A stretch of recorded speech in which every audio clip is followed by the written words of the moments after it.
This is the Star News Brief. I'm Mark Gitau.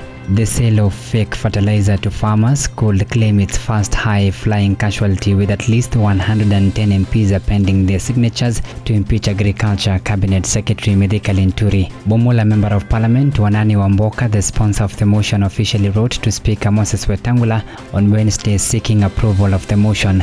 The move is a major threat to Linturi's tenure in cabinet, as several MPs from President William Ruto's UDA are backing the bill. According to the petition, Linturi is guilty of gross violation of the Constitution by failing to undertake public participation before proceeding with the procurement and distribution of the fertilizer. Linturi becomes the first cabinet secretary in President William Ruto's cabinet to face impeachment threats. The Bomola Member of Parliament urged his colleagues to support his motion once it is approved by the Speaker. Get a copy of the Star by subscribing to our e-paper with only 40 shillings through www.mgazeti.com. President William Ruto on Thursday presided over the official opening of Bunge Tower build as a cost-cutting measure, since Parliament will no longer pay for MPs' office rents. The building will also bring to an end expenditure on committee meetings in hotels. The Parliamentary Service Commission pay up to 1.5 million shillings daily for a single committee sitting.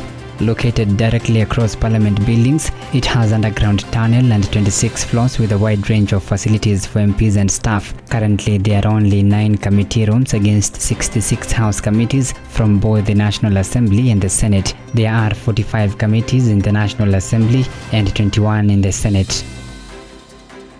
The Meteorological Department has notified Nairobi residents to expect heavy to very heavy rains exceeding 40 millimeters in 24 hours beginning Thursday. In the forecast broadcast Thursday afternoon, the weatherman said the rain is expected to persist across several regions, including the Lake Victoria Basin, Rift Valley, Highlands West and east of the Rift Valley, Southeast Lowlands, Coast and Northern sector. According to the forecast, the heavy rains that will hit 100 millimeters in some areas in Nairobi are expected in Westlands, Lang'ata, Kibra, Roysambu, Dagoretti South and Embakasi East and South. The neighboring Kiambu is also expected to receive the rains in places like Kiamba, Kabete, Limuru, Githongori, Thika Town, Ruiru, Juja and Gatundu North and South.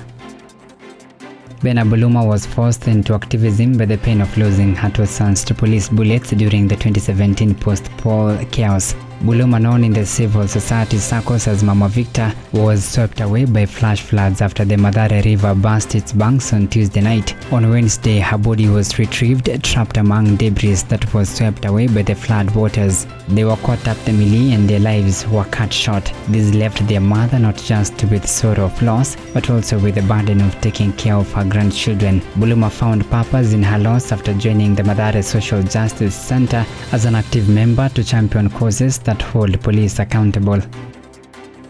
Forceful evacuation of people in danger of floods is on the cards, President William Ruto has announced. This even as the Meteorological Department said heavy rains are just getting started. Ruto convened a multi-agency disaster response team at State House to explore urgent interventions. Various government agencies have given conflicting figures on the death toll, but the numbers are approaching 50. Deputy President Rigathi Gachagua, who is seconded to lead the emergency efforts, will be meeting other actors including development partners on Friday to facilitate greater collaboration. The DP urged Kenyans to cooperate with the emergency response teams for their safety and that of their families. He said affected families will be provided with food and non-food items. Get a copy of the Star by subscribing to our e-paper with only 40 shillings through www.mgazeti.com.